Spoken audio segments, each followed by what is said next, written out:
First Love, Chapter 3. How can I make their acquaintance? Was my first thought when I walked in the morning. I went out in the garden before morning tea, but I did not go too near the fence and saw no one. After drinking tea, I walked several times up and down the street before the house and looked into the windows from a distance.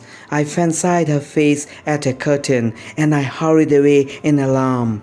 I must make her acquaintance though, I thought, pacing distractedly about the sandy plain that stretches before Netcunsey Park. But how? That is the question. I recall the minutest details of our meeting yesterday. I had for some reason or other a particularly vivid recollection of how she had laughed at me. But while I racked my brains and made various plans, fate had already provided for me.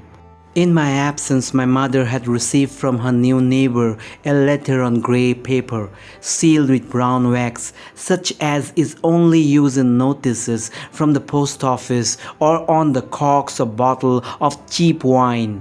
In this letter, which was written in illiterate language and in a slovenly hand, the princess begged my mother to use her powerful influence in her behalf. My mother, in the words of the princess, was very intimate with persons of high position, upon whom her fortunes and her children's fortunes depended, as she had some very important business in hand.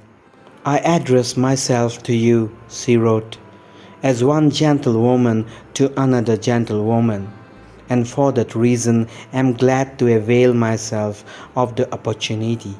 Concluding, she begged my mother's permission to call upon her. I found my mother in an unpleasant state of indecision. My father was not at home, and she had no one of whom to ask advice. Not to answer a gentlewoman and a princess into the bargain was impossible. But my mother was in a difficulty as to how to answer her.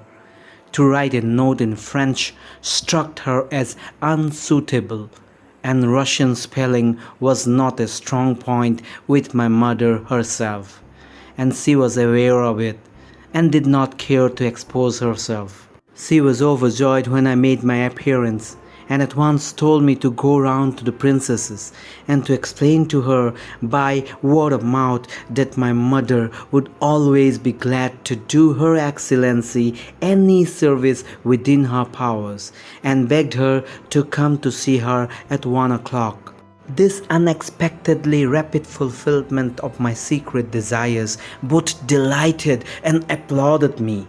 I made no sign, however, of the perturbation which came over me, and as a preliminary step went to my own room to put on a new necktie and tailcoat. At home I still wore short jackets and lay-down collars, much as I abominated them.